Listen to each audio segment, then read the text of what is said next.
Well, I can tell you one thing. I think Ant-Man's gonna need a new partner. Small spoiler there. Sorry about that. So let's get right into Ant-Man the Wasp, shall we?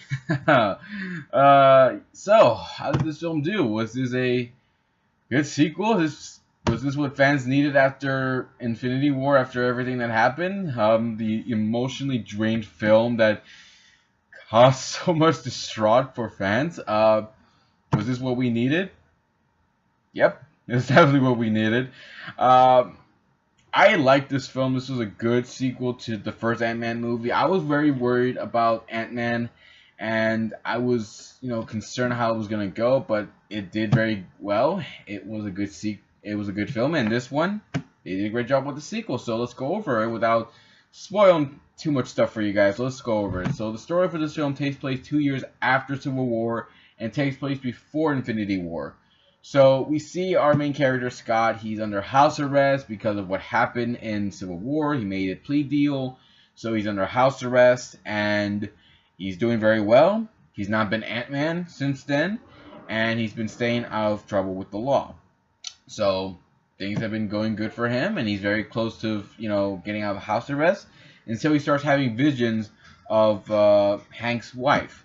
And, Hank and Hope have cut ties with him because after what happened, the government found out that Hank and Hope were involved in making the suit that made Scott Ant-Man, so they're now wanted fugitives.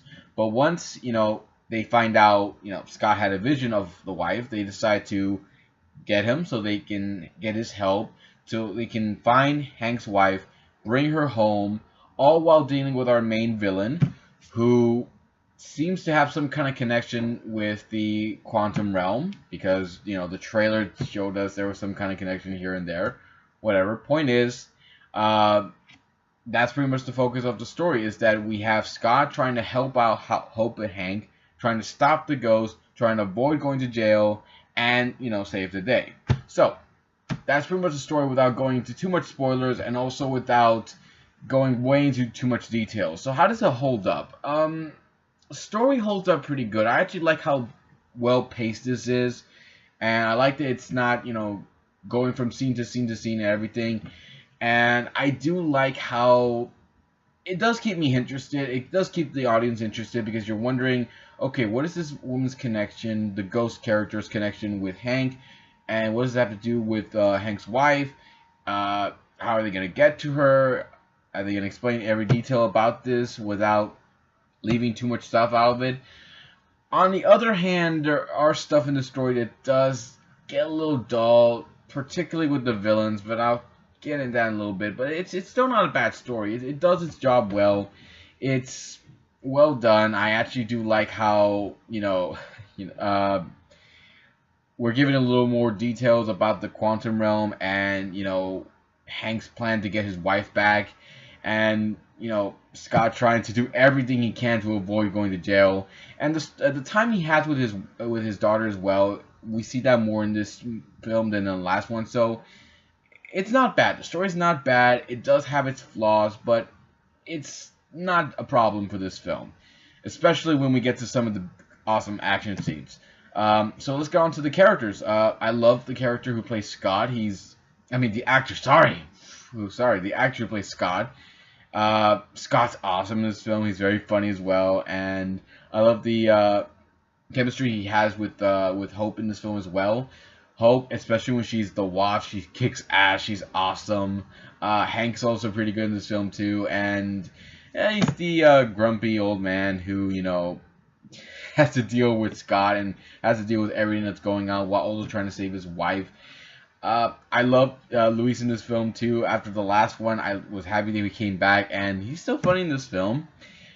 My only problem with this is the villains in this film. Yeah, the villains have got to be the weak link of the film. I don't mind the ghost, especially the backstory for her, but she's not that a good character. I didn't like her very much at all. I thought her powers were pretty cool, but not all that great of a villain. I like Yellow Jacket a lot better. He was a much better villain.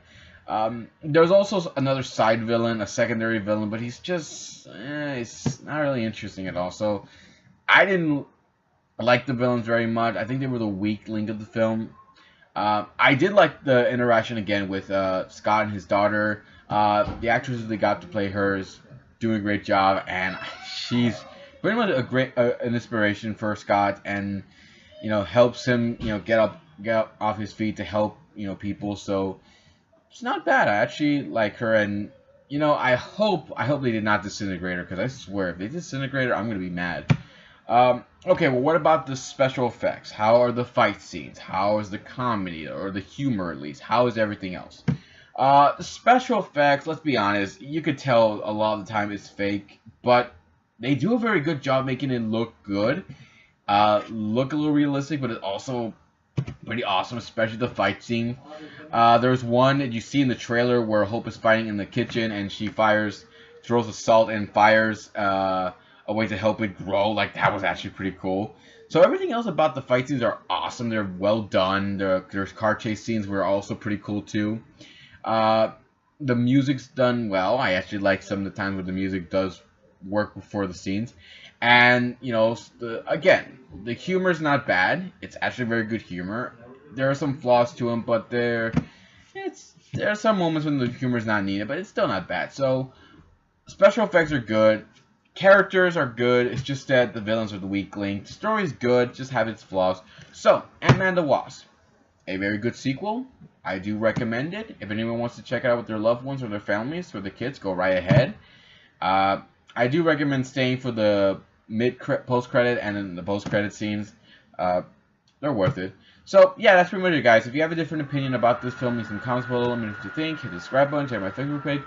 Check out my Twitter page. And I'll see you all next time to give you more love and more entertainment. So, until then, take care. And I'll see you next time, guys. Bye.